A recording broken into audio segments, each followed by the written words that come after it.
Hello ವೀಕ್ಷಕರು ಎಲ್ಲರೂ ಹೇಗಿದೆ, ನಾನಂತೂ ತುಂಬ ಚೆನ್ನಾಗಿದ್ದೀನಿ. ಸೊ ಇವತ್ತಿನ ವೀಡಿಯೋದಲ್ಲಿ ನಾವು ಎಣ್ಣೆ ಬದನೆಕಾಯಿ ಹೇಗೆ ಮಾಡೋದು ಅಂತ ನೋಡೋಣ. ಅದಕ್ಕೂ ಮುಂಚೆ ನೀವು ನನ್ನ ಚಾನಲ್ ಸಬ್ಸ್ಕ್ರೈಬ್ ಮಾಡಿ. ಸೊ ಮೊದಲು ಸಬ್ಸ್ಕ್ರೈಬ್ ಮಾಡ್ಕೊಂಡು ಹಾಗೆ ಲೈಕ್ ಮಾಡಿ, ಶೇರ್ ಮಾಡಿ, ಕಮೆಂಟ್ ಮಾಡಿ. ಸೊ ಇವಾಗ ನಾವು ಹೇಗೆ ಮಾಡೋದು ಅಂತ ವೀಡಿಯೋನ ಸ್ಟಾರ್ಟ್ ಮಾಡೋಣ.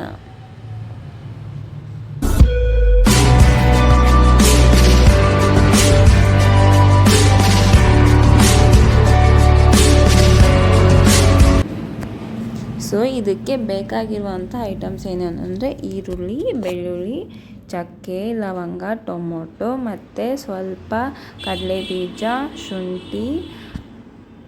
ಇದನ್ನೆಲ್ಲ ನಾವು ಫಸ್ಟ್ ನೀಟಾಗಿ ಸಣ್ಣ ಸಣ್ಣ ಪೀಸಸ್ ಆಗಿ ಕಟ್ ಮಾಡಿ ಇಟ್ಕೊಂಡಿರಬೇಕು. ಸೊ ಇವಾಗ ನಾವು ಒಂದು ಪ್ಯಾನ್ ತೊಗೊಂಡು ಫಸ್ಟು ಆಯಿಲನ್ನು ಒಂದು 3 to 4 ಟೇಬಲ್ ಸ್ಪೂನ್ ಅಷ್ಟು ಆಯಿಲನ್ನು ಹಾಕ್ಕೊಳ್ಳಿ. ಸೊ ಆಯಿಲ್ ಹೀಟ್ ಆದಮೇಲೆ ಲೈಟಾಗಿ ನಾವು ಅದಕ್ಕೆ ಸ್ವಲ್ಪ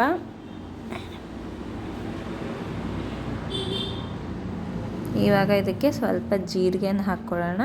ಸೊ ಹಾಗೆ ಲವಂಗನೂ ಹಾಕ್ಕೊಳ್ಳೋಣ.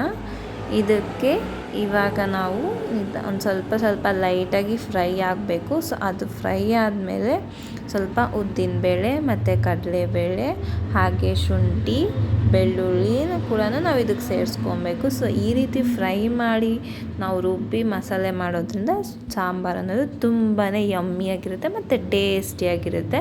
ಇವಾಗ ಇದಕ್ಕೆ ಉದ್ದಿನಬೇಳೆ, ಕಡಲೆಬೇಳೆನ ಕೂಡ ಹಾಕ್ಕೊಳ್ಳೋಣ. ಮತ್ತು ಸ್ವಲ್ಪ ಕಡಲೆಬೀಜ ಹಾಕ್ಕೊಳ್ಳೋಣ. ಜಾಸ್ತಿ ಕಡಲೆಬೀಜ ಹಾಕಬೇಡಿ. ಸೊ ಕಡಲೆಬೀಜ ಜಾಸ್ತಿ ಹಾಕೋದ್ರಿಂದ ಒಂಥರ ಆಗಿಬಿಡುತ್ತೆ ಕರ್ರಿ ಅನ್ನೋದು. ಅದಕ್ಕೋಸ್ಕರ ಸ್ವಲ್ಪ ಈ ರೀತಿ ತೋರಿಸಿದಷ್ಟು ಮಾಡ್ಕೊಳ್ಳಿ. ಸೊ ಇವಾಗ ಇದನ್ನು ನಾವು ಚೆನ್ನಾಗಿ ಫ್ರೈ ಮಾಡ್ಕೊಳ್ಳೋಣ. ಸೊ ಲೈಟಾಗಿ ಒಂದು 3 to 4 ಮಿನಿಟ್ಸ್ ಅಷ್ಟವರೆಗೂ ಫ್ರೈ ಆದರೆ ಸಾಕು. ಸೊ ಜಾಸ್ತಿ ಓವರ್ ಹೈ ಫ್ಲೇಮಲ್ಲಿ ಏನು ಫ್ರೈ ಮಾಡಬೇಡಿ. ಸೊ ಲೈಟಾಗಿ ಮಿಡ್ ಫ್ಲೇಮ್ ಇಟ್ಕೊಂಡು ಇದನ್ನು ನಾವು ಫ್ರೈ ಮಾಡ್ಕೊಬೇಕು. ಸೊ ಈ ರೀತಿ ಇದು ಸ್ವಲ್ಪ ನಿಧಾನಕ್ಕೆ ಲೈಟಾಗಿ ಫ್ರೈ ಆಗಬೇಕು. ಸೊ ನಾವು ಎಲ್ಲನೂ ಫ್ರೈ ಮಾಡಿ ಆಮೇಲೆ ಗ್ರೈಂಡ್ ಮಾಡೋದ್ರಿಂದ ಸಾಂಬಾರು ಅನ್ನೋದು ತುಂಬಾ ಟೇಸ್ಟಿಯಾಗಿರುತ್ತೆ ಮತ್ತು ಯಮ್ಮಿಯಾಗಿರುತ್ತೆ. ಸೊ ಎಣ್ಣೆ ಬದನೆಕಾಯಿ ಮಾಡಬೇಕಾದ್ರೆ ಮಾತ್ರ ನಿಜವಾಗ್ಲೂ ಈ ರೀತಿ ಮಾಡಿದ್ರೆ ತುಂಬಾ ಟೇಸ್ಟಿಯಾಗಿ ಮತ್ತು ಯಮ್ಮಿಯಾಗಿರುತ್ತೆ. ಮತ್ತು ಯಾವಾಗಲೂ ನೀವು ತಿಂದಿರಲ್ಲ ಈ ರೀತಿ ಮಾಡೋದ್ರಿಂದ. ಸೊ ಇವಾಗ ನಾವು ಇದಕ್ಕೆ ಬೆಳ್ಳುಳ್ಳಿನ ಕೂಡ ಹಾಕ್ಕೊಳ್ಳೋಣ. ಸೊ ಇವಾಗ ಇಲ್ಲಿ ನಿಧಾನಕ್ಕೆ ಒಂದೇ ಹಾಕಿ ಮಾಡಿ ಬೇಯಿಸೋದ್ರಿಂದ ಅದನ್ನು ಚೆನ್ನಾಗಿ ಫ್ರೈ ಆಗುತ್ತೆ ಮತ್ತು ಟೈಮ್ ಕೂಡ ಜಾಸ್ತಿ ತೊಗೊಳ್ಳಲ್ಲ. ಸೊ ಬೇಗನೆ ನಾವು ಇದನ್ನು ಮಾಡ್ಬೋದು. ಸೊ ಈ ಬೆಳ್ಳುಳ್ಳಿನ ಕೂಡ ಹಾಕಿ 1-2 ನಿಮಿಷ ಫ್ರೈ ಮಾಡ್ಕೊಬೇಕು. ಜಾಸ್ತಿ ಹೊತ್ತೇನು ಫ್ರೈ ಮಾಡ್ಕೊಳ್ಳೋದು ಬೇಡ. ಸೊ ಇವಾಗ ನೋಡಿ ಆಲ್ಮೋಸ್ಟ್ ಲೈಟಾಗಿ ಎಲ್ಲನೂ ಫ್ರೈ ಆಗ್ತಿದೆ. ಹಾಗಂತ ಓವರಾಗಿ ಫ್ರೈ ಮಾಡೋಕ್ಕೆ ಹೋಗ್ಬಿಡಿ, ಸೀದೋಗ್ಬಿಡುತ್ತೆ. ಸೊ ಆವಾಗ ಫುಲ್ ಎಲ್ಲ ವೇಸ್ಟ್ ಆಗಿಬಿಡುತ್ತೆ. ಅದಕ್ಕೋಸ್ಕರ ನೋಡ್ಕೊಂಡು ನಿಧಾನಕ್ಕೆ ಮಿಡ್ ಫ್ಲೇಮಲ್ಲಿ ಇಟ್ಕೊಂಡು ಎಲ್ಲ ನಿಧಾನಕ್ಕೆ ಫ್ರೈ ಮಾಡ್ಕೊಳ್ಳಿ. ಸೊ ಈ ರೀತಿ ಮಾಡೋದ್ರಿಂದ ನೀಟಾಗಿ ಎಲ್ಲ ಚೆನ್ನಾಗಿ ಫ್ರೈ ಆಗೋಗುತ್ತೆ. ಸೊ ಇದು ಫ್ರೈ ಆಗಿ ನಾವೆಲ್ಲ ಹಾಕ್ಕೊಂಡು ಗ್ರೈಂಡ್ ಮಾಡ್ಕೊಬೋದು. ಸೊ ನೋಡ್ರೆ ನಾನಿಲ್ಲಿ ತೋರಿಸಿರೋ ರೀತಿಲಿ ಫ್ರೈ ಮಾಡ್ಕೊಳ್ಳಿ. ಸೊ ಎಣ್ಣೆ ಬದನೆಕಾಯಿ ಮಾಡಬೇಕಾದ್ರೆ ನಿಜವಾಗ್ಲೂ ತುಂಬಾ ನಿಧಾನಕ್ಕೆ ಆರಾಮಾಗಿ ಮಾಡ್ಕೊಬೇಕು. ಇವಾಗ ಇದಕ್ಕೆ ನಾನು ಸ್ವಲ್ಪ ಮೆಂತ್ಯನ ಕೂಡ ಹಾಕ್ತಾಯಿದ್ದೀನಿ. ಸೊ ನಿಧಾನಕ್ಕೆ ಒಂದೇ ಐಟಮ್ ಹಾಕ್ಕೊಂಡು ಫ್ರೈ ಮಾಡೋದ್ರಿಂದ ಎಲ್ಲನೂ ಕರೆಕ್ಟಾಗಿ ಎಕ್ಸಾಕ್ಟಾಗಿ ಫ್ರೈ ಆಗುತ್ತೆ. ಒಟ್ಟಿಗೆ ಎಲ್ಲನೂ ಹಾಕ್ಬಿಟ್ರೆ ಸರಿಯಾಗಿ ಯಾವುದು ಫ್ರೈ ಆಗೋಲ್ಲ. ಮತ್ತು ಇವಾಗ ಸ್ವಲ್ಪ ಕರ್ಬೇವಿನ ಸೊಪ್ಪನ್ನು ಕೂಡ ಹಾಕ್ಕೊಳ್ಳೋಣ. ಸೊ ಹಾಕಿ ಈ ರೀತಿ ಫ್ರೈ ಮಾಡ್ಕೊಳ್ಬೇಕು ಚೆನ್ನಾಗಿ. ಸೊ ಒಂದೇ ಹಾಕೋದ್ರಿಂದ ಎಲ್ಲ ನಿಧಾನಕ್ಕೆ ಫ್ರೈ ಆಗುತ್ತೆ ಮತ್ತು ಟೇಸ್ಟ್ ಕೂಡ ಚೆನ್ನಾಗಿ ಬರುತ್ತೆ. ಆವಾಗ ನಾವು ಗ್ರೈಂಡಿಂಗ್ ಮಾಡಿ ಮಸಾಲೆ ಮಾಡಿದ್ರೆ ತುಂಬಾ ಚೆನ್ನಾಗಿ ಇಟ್ಕೊಳ್ಳುತ್ತೆ ಬದನೆಕಾಯಿಗೆ. ಸೊ ನಾವು ಎಣ್ಣೆ ಬದನೆಕಾಯಿ ಮಾಡ್ಬೇಕಾದ್ರೆ ಮಸಾಲನೇ ತುಂಬ ಇಂಪಾರ್ಟೆಂಟು. ನಾವು ಯಾವ ರೀತಿ ಮಸಾಲೆನ ಮಾಡ್ತೀವಿ ಅನ್ನೋದೇ ಮೇಯ್ನಾಗಿರುತ್ತೆ. ಸೊ ಅದಕ್ಕೋಸ್ಕರ ಮಸಾಲೆ ಮಾಡಬೇಕಾದ್ರೆ ಕ್ಲೀನಾಗಿ ನೀಟಾಗಿ ಫಸ್ಟ್ ನೋಡಿಕೊಂಡು ಮಸಾಲೆ ಮಾಡ್ಕೊಬೇಕು ಈ ರೀತಿಯಾಗಿ. ಸೊ ನಾನು ಮಾಡಿಸಿರೋ ಅಂಥ ರೀತಿಯಲ್ಲಿ ಮಾಡಿ ನೋಡಿ, ಡೆಫಿನೆಟ್ಲಿ ತುಂಬಾ ಟೇಸ್ಟಿಯಾಗಿರುತ್ತೆ. ಸೊ ಇವಾಗ ಇದಕ್ಕೆ ನಾವು ಸ್ವಲ್ಪ ಕೊಬ್ಬರಿ ಮತ್ತು ಹಾಗೆ ಈರುಳ್ಳಿನ ಕೂಡ ಹಾಕ್ಕೊಂಬೋಣ. ಸೊ ಕೊಬ್ಬರಿ ಅನ್ನೋದು ಜಾಸ್ತಿ ಏನು ಬೇಕಾಗಿಲ್ಲ, ಸ್ವಲ್ಪ ಹಾಕ್ಕೊಂಡು ಸಾಕು. ಸೊ ಈ ರೀತಿ ಕೊಬ್ಬರಿನ ಕೂಡ ಹಾಕಿ ಒಂದು 5 ನಿಮಿಷ ಫ್ರೈ ಮಾಡಬೇಕು. ಸೊ 5 ನಿಮಿಷ ಫ್ರೈ ಆಗೋಗೋದೇ ಸಾಕು. ಆಮೇಲೆ ನಮಗೆ ಗ್ರೈಂಡಿಂಗಿಗೆ ಇದು ರೆಡಿ ಆಗಿಬಿಡುತ್ತೆ. ಸೊ ಬಿಸಿಯಾಗಿ ಯಾವತ್ತು ನಾವು ಮಿಕ್ಸಿಗೆ ಹಾಕಬಾರ್ದು. ಇದು ಸ್ವಲ್ಪ ಕೂಲ್ ಆದಮೇಲೆ, ತಣ್ಣಕ್ಕೆ ಕೂಲ್ ಆದಮೇಲೆ ನಾವು ಇದನ್ನು ಗ್ರೈಂಡಿಂಗ್ ಮಾಡ್ಕೊಬೇಕು.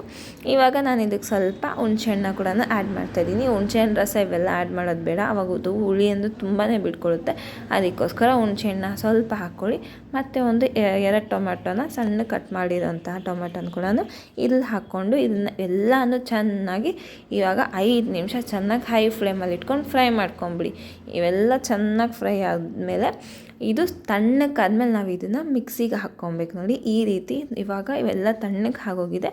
ನಾನು ಇವಾಗ ಇದನ್ನು ಫೈನ್ ತಿಕ್ ಪೇಸ್ಟಾಗಿ ಮಾಡಿ ತೋರಿಸ್ತೀನಿ. ಆ ರೀತಿ ತಿಕ್ ಪೇಸ್ಟಾಗಿ ಮಾಡ್ಕೊಳ್ಳಿ.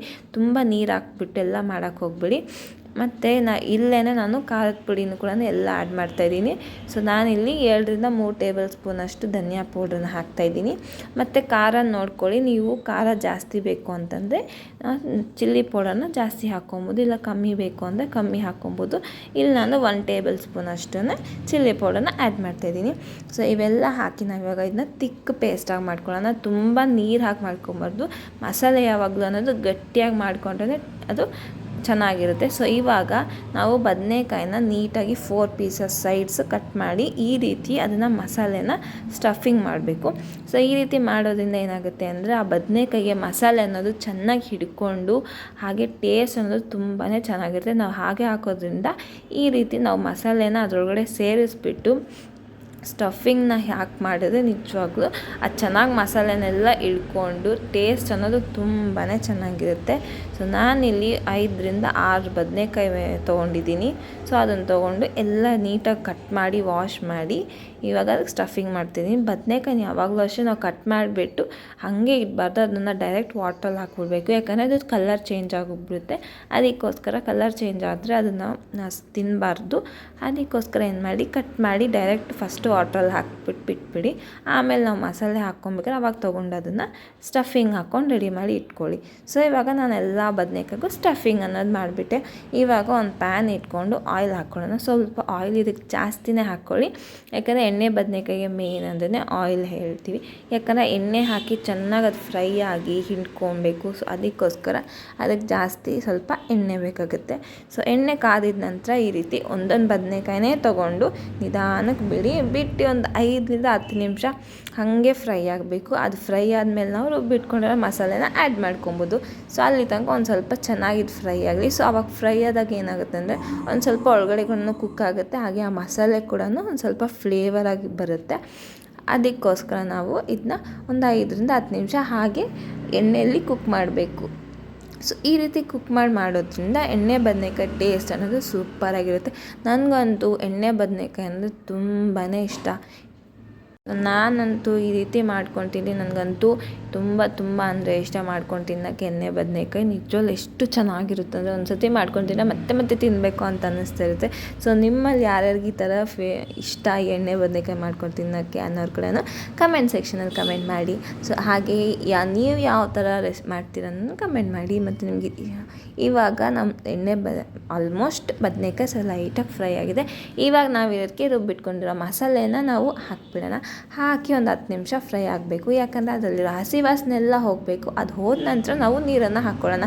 ಮತ್ತು ಇನ್ನೊಂದೇನಪ್ಪ ಅಂದರೆ ಎಣ್ಣೆ ಬದನೆಕಾಯಿ ಮಾಡಬೇಕಾದ್ರೆ ನೀವು ನೀರನ್ನು ನೋಡ್ಕೊಂಡು ಹಾಕ್ಕೊಳ್ಳಿ. ನಿಮಗೆ ಗಟ್ಟಿ ಬೇಕು ಅಂತಂದರೆ ನೀರು ಕಮ್ಮಿ ಹಾಕ್ಕೊಳ್ಳಿ, ಇಲ್ಲ ಸ್ವಲ್ಪ ನೀರಾಗಿ ನಾರ್ಮಲಾಗಿರಬೇಕು ಅಂತ ಸ್ವಲ್ಪ ವಾಟರ್ನ ಎಕ್ಸ್ಟ್ರಾ ಆ್ಯಡ್ ಮಾಡ್ಕೊಬೋದು.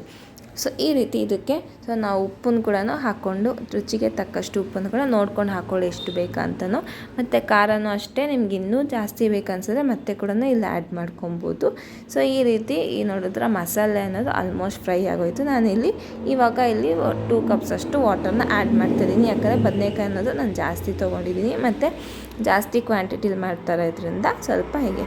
ಸೊ ಇದನ್ನು ಒಂದು 10-15 ಮಿನಿಟ್ಸ್ವರೆಗೂ ಕುಕ್ ಮಾಡೋಕ್ಕೆ ಬಿಡೋಣ. ನೋಡಿದ್ರೆ ಸ್ಮೆಲ್ ಅಂತೂ ಸಖತ್ತಾಗಿದೆ. ನೋಡಿದ್ರೇ ತಿನ್ಬೇಕು, ಯಾವಾಗ ತಿನ್ನೋಣ ಅಂತ ಅನ್ನಿಸ್ತಿದೆ. ಸಖತ್ತಾಗಿ ಬರ್ತಾಯಿದೆ ಸ್ಮೆಲ್ ಅಂತೂ.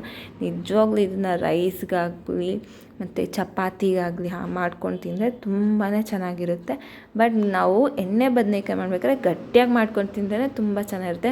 ನೋಡಿದ್ರೆ ಎಣ್ಣೆ ಬದನೆಕಾಯಿ ಅಂತೂ ರೆಡಿ ಆಗುತ್ತೆ. ಎಷ್ಟು ಚೆನ್ನಾಗಿದೆ ಅಂದರೆ ಫ್ರಾಗ್ನೆನ್ಸ್ ಸ್ಮೆಲ್ ಅಂತೂ ತುಂಬಾ ಚೆನ್ನಾಗಿದೆ. ಸೊ ನೀವು ಕೂಡ ಡೆಫಿನೆಟ್ಲಾಗಿ ಈ ರೆಸಿಪಿನ ಟ್ರೈ ಮಾಡಿ. ಹಾಗೆ ಹೇಗಿತ್ತು ಅಂತ ಕಮೆಂಟ್ ಸೆಕ್ಷನಲ್ಲಿ ಕಮೆಂಟ್ ಮಾಡಿ. Thanks for watching my video.